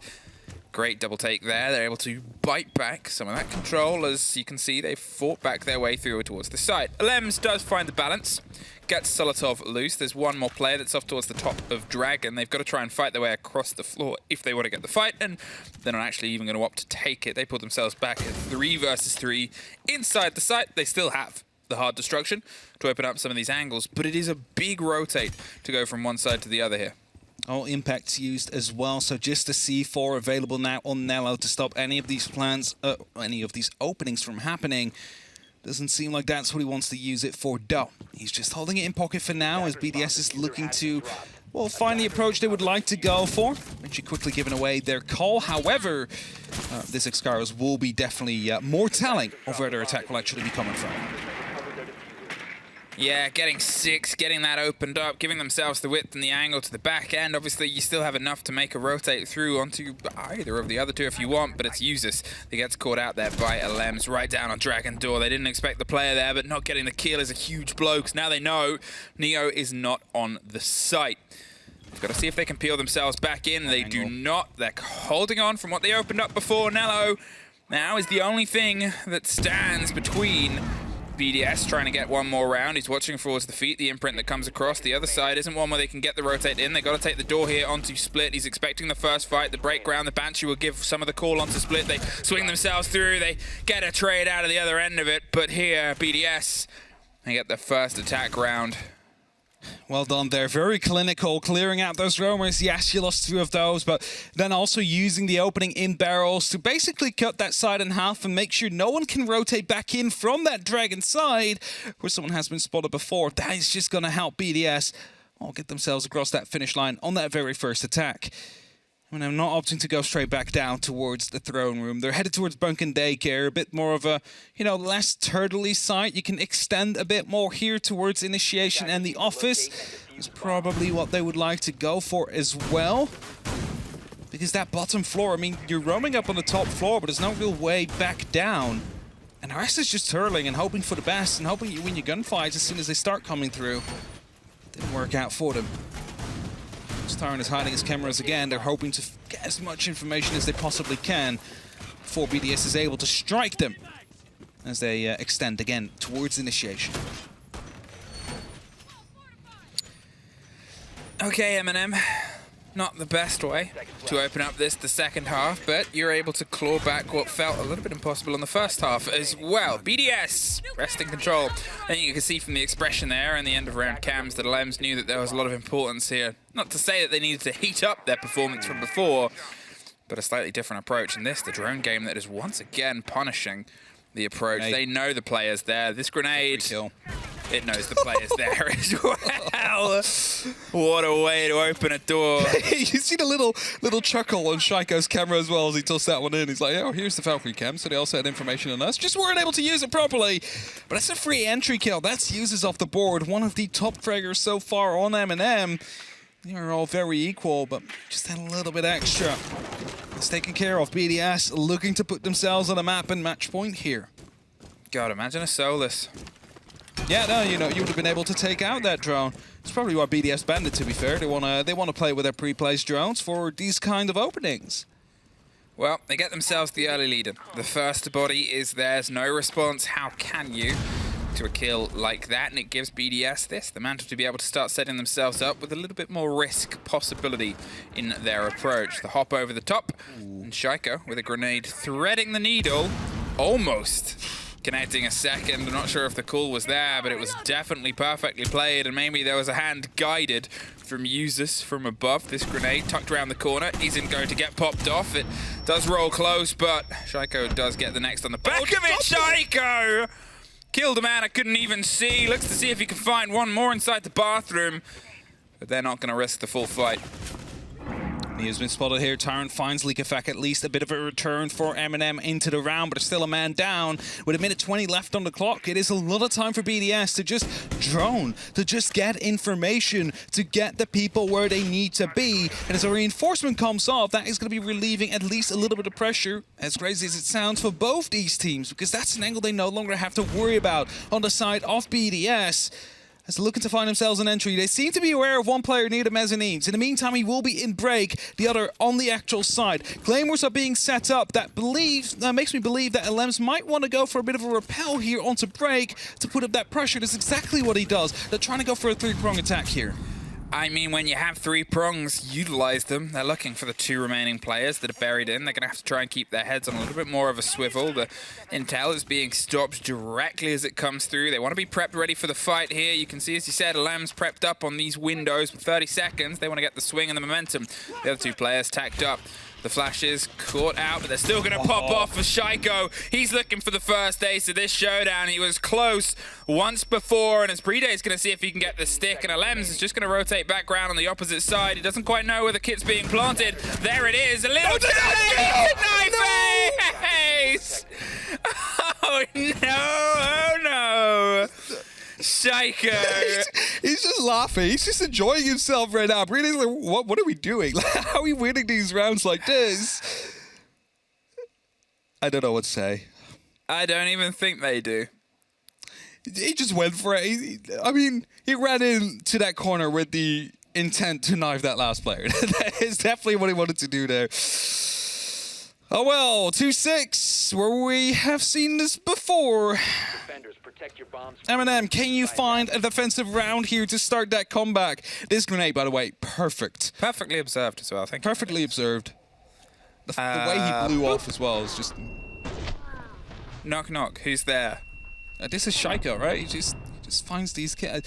It's the crazy thing to say, but like, you might be holding a very tight angle from a very long range, and you think you're probably going to be fine, and against the other 4 players on the team, you might be doing fine, but then there's Shaiko who just finds your head, no matter what. Or your chest with a knife. 10 seconds to go. I mean, it was a kill for all seasons there. One with utility, one with a knife, one with a gun. If he got a secondary kill in amongst it... I think he had a Gone 6, so yeah. I mean, it's possible. It's possible. It's not easy. It's not effective, let's put it like that. No, not as. But, way. I mean, to be honest, it's sort of John Wickian. He did what with a pencil? Jeez. 6-2. BDS, they are 1 round away from cementing themselves as the top draw, top dog of EUL, after cementing themselves as the top draw in EU a few days ago. Days? No. Time is blurry. It's just weeks. the concept. Couple weeks. EMP comes through, it's a quick opening happening. However, there is going to be the Electro Claw's going to be way too late. Nello spots the player right on the door. He's going to be taken out by Shaiko. He's in sight. He's taking it. BDS has realized, you know what? There's always 1 player on site. 4 are going to be roaming up on the top. You know what? Let's just get that plan down. Let's just lock this off as soon as we possibly can. Missed their own C4 there. The catch from above. Neo takes the drop and the fight on the hatch. Gets one, gets dropped. A post-plant situation. Users brings 1 more body back. Solotov is caught out. It is just down to Users. He's able to get a scratch in a fight, but it reveals the position, the survival of the player on the back end there. Efak, he has the end of it, and BDS have the meat of it. They've got the biscuits. They've got all of the trimmings of what is our #1 team. They are our EU champions. And they are the champions back-to-back. They're going to get their seat gilded in the league as well. And what a result it was. 7-2, 7-2. Almost completely perfect against MnM here today. And this is the BDS we knew from last year, from the year before. And it's the BDS that returned with Jönköping. It's scary. I think it's scary not just for the teams in EU, but for anybody to sort of watch this team, watch what they've done here, watch what they've done. Something broke at the back. Somebody's struggling with the door from our analyst desk. And it's a fantastic performance. And for a long time with BDS, we called them the bar that needed to be surmounted. They've raised that bar with their performance over the previous stage, in the major, and here as well. And, well, we'll take a quick break before we're back with our desk to break it down.